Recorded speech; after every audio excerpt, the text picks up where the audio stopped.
আসসালামু আলাইকুম। আন্তর্জাতিক টিভি নিউজে আপনাকে স্বাগত। শুরুতেই জানাবো আমাদের হাতে থাকা সর্বশেষ গুরুত্বপূর্ণ আপডেট যুদ্ধের সংবাদ, এরপর বিস্তারিত। বাংলাদেশের সর্বশেষ গুরুত্বপূর্ণ আপডেট সংবাদে আপনাকে স্বাগত। শুরুতেই সংবাদ শিরোনাম, পরে বিস্তারিত।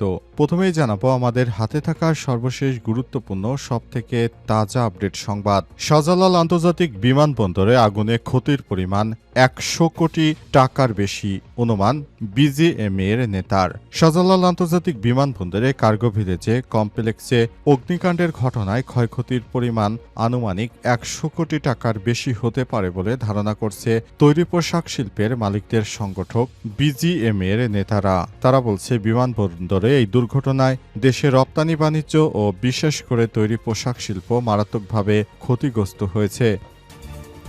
এরপর জানাবো এবার একসঙ্গে মাঠে নামছে জামাত-সহ সমমনা ৮ দল। ৩ দফায় অভিন্ন কর্মসূচি পালনের পর এবার একসঙ্গে মাঠে নামছে জামাত ইসলামী সহ সমমনা ৮টি দল। জুলাই জাতীয় সনদ বাস্তবায়নের আদেশ জারি এবং ওই আদেশের উপর আগামী নভেম্বর মাসের মধ্যেই গণভোট আয়োজন করাসহ ৫ দফা দাবিতে ৩ দিনের বিক্ষোভ কর্মসূচি ঘোষণা করেছে সব দল। এদিকে কঠোর হচ্ছে শিক্ষকরা, কাল থেকে আমরণ অনশন। শহীদ মিনারে সোমবার আমরণ অনশন ও শিক্ষক সমাবেশ কর্মসূচি পালনের ঘোষণা দিয়েছে বেসরকারি এমপিওভুক্ত শিক্ষকরা। একই সঙ্গে দাবি আদায়ে সারা দেশে চলমান কর্মবিরতির ও পর্যায়ে আরও কঠোর করা হয়েছে। এবারে জানাবো ওমরা পালনে ঢাকা ছাড়লেন জামাতের আমির, সফর করবেন যুক্তরাষ্ট্র ও যুক্তরাজ্যে। পবিত্র ওমরা পালনের জন্য ঢাকা ত্যাগ করেছেন জামাত ইসলামের আমির ডক্টর শফিকুর রহমান। রোববার 11টায় সৌদির এয়ারলাইন্সের একটি ফ্লাইটে তিনি মক্কার উদ্দেশ্যে রওনা দেবেন। এবং সর্বশেষ জানাবো শটগান ও পিস্তলের লাইসেন্সের অনুমতি চেয়েছে বিএনপি। বুলেট প্রুফ গাড়ির পর এবার শটগান ও পিস্তলের লাইসেন্সের অনুমতি চেয়েছে বিএনপি।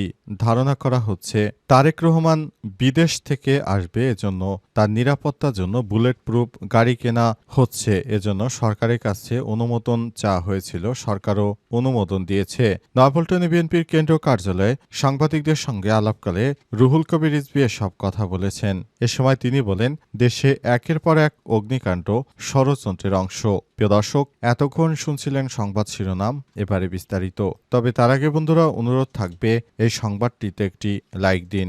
এই চ্যানেলে আপনি নতুন হয়ে থাকলে আমাদের সংবাদটি দেখতে দেখতে চ্যানেলটি সাবস্ক্রাইব করে রাখুন। কমেন্ট করে বন্ধুরা আপনার মূল্যবান মতামত জানিয়ে দিন আপনি বিশ্বের কোন দেশ থেকে বা বাংলাদেশের কোন স্থান থেকে আমাদের সংবাদটি দেখছেন এবং শুনছেন। আর বন্ধুরা সংবাদটি আপনার সোশ্যাল মিডিয়া ফেসবুকে শেয়ার করে বন্ধুদেরও দেখার সুযোগ করে দিন।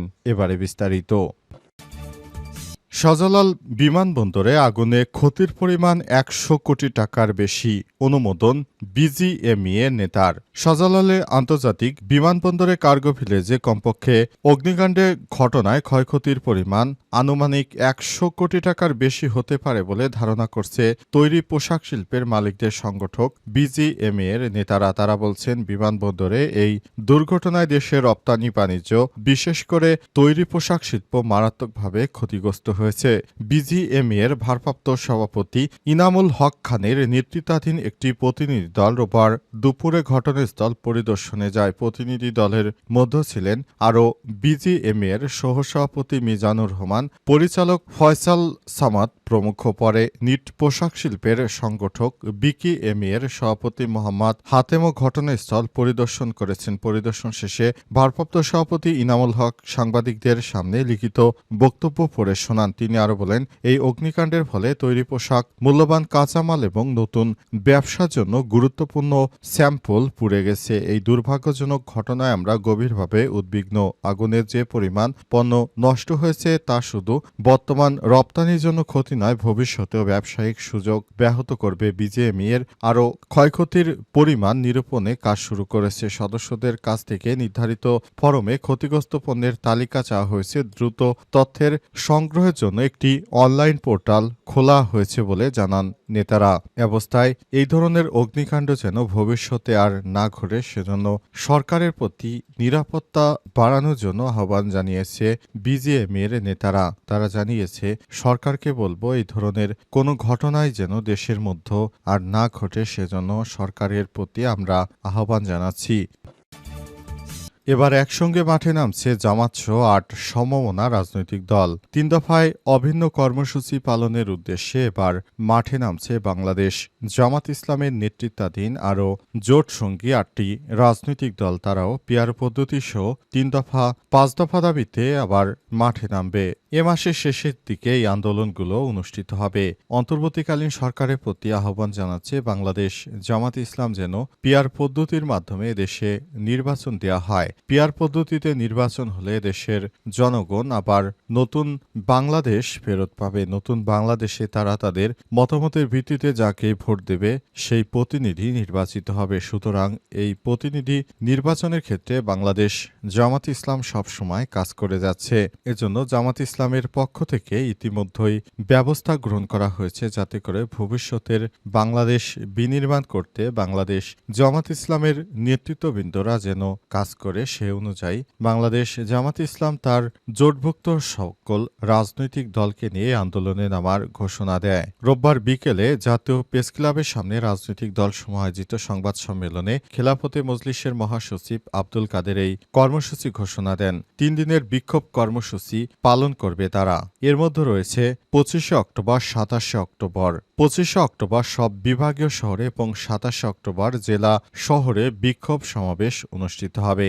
বাংলাদেশ জামাত ইসলামের পক্ষ থেকে ইতিমধ্যে এই ধরনের বিক্ষোভ সমাবেশ করার জন্য ব্যাপকভাবে প্রস্তুতি গ্রহণ করা হয়েছে। কঠোর হোসেন শিক্ষকরা আগামীকাল থেকে আমরণ অনশন। শহীদ মিনারে সোমবার আমরণ অনশন ও শিক্ষক সমাবেশ কর্মসূচি পালনের ঘোষণা দিয়েছেন বেসরকারি এমপিওভুক্ত শিক্ষকরা। একই সঙ্গে দাবি আদায়ে সারা দেশে চলমান কর্মবিরতি আরও কঠোর করা হচ্ছে। বাড়ি ভাড়া বৃদ্ধির দাবিতে তারা মূলত এই কঠোর কর্মসূচিতে যাওয়ার ঘোষণা দিয়েছে। জানা গেছে, শিক্ষকদের যে বর্তমান বাড়ি ভাড়ার জন্য মাত্র ১,০০০ টাকা দেয়া হয়, এখন সরকার সেটি বাড়িয়ে ৫% বাড়িয়ে ২,০০০ টাকা করার যে ঘোষণা দিয়েছে তাতেও তাদের মন ভরেনি। তাই তারা তাদের ২০% অর্থাৎ প্রায় ৪,০০০ টাকার মতো বাড়ি ভাড়া বৃদ্ধি করার জন্য সরকারের প্রতি যে আহ্বান জানিয়েছিল, যতক্ষণ না পর্যন্ত সরকার তাদের এই দাবি দেওয়া মেনে নিচ্ছে ততক্ষণ পর্যন্ত তারা শহীদ মিনার থেকে যাবে না। তারা আমরণ অনশনে বসেছে। সরকারের উদ্দেশ্যে তারা হুঁশিয়ারি দিয়ে বলেছে, সরকারের উচিত হবে খুব দ্রুততম সময়ের মধ্যে তাদের এই বিষয়গুলো বাস্তবায়ন করা। তা না হলে তারা আমরণ অনশনে বসিয়ে দেশের শিক্ষা খাতের ১২টা বাজিয়ে দেবে। কারণ তাদেরকে ৫% বাড়ি ভাড়া বৃদ্ধি করা এবং অন্তত ২,০০০ টাকা সর্বনিম্ন বাড়ি ভাড়ার যে সিস্টেমটি চালু করা হয়েছে সেই সিস্টেমটি তারা মানবে না বলে স্পষ্ট করে জানিয়ে দিয়েছে। এর ফলে আবার নতুন করে সংকট দেখা দিয়েছে। এমনিতেই ঢাকা বিশ্ববিদ্যালয় সহ এছাড়াও মিরপুরে, এছাড়াও রাজধানীর এয়ারপোর্টে বিমানবন্দরে অগ্নিকাণ্ডের ঘটনা ঘটার পর সরকার এমনিতেই অনেক সমস্যায় পড়েছে। আবার নতুন করে শিক্ষকরা তারা দেশের কথা না ভেবে যে ধরনের কর্মকাণ্ড করছে এটা কোনোভাবেই গ্রহণযোগ্য কোনো কাজ হতে পারে না। উমরা পালনে ঢাকা ছাড়লেন জামাতের আমির। সফর করবেন যুক্তরাষ্ট্র, যুক্তরাজ্য।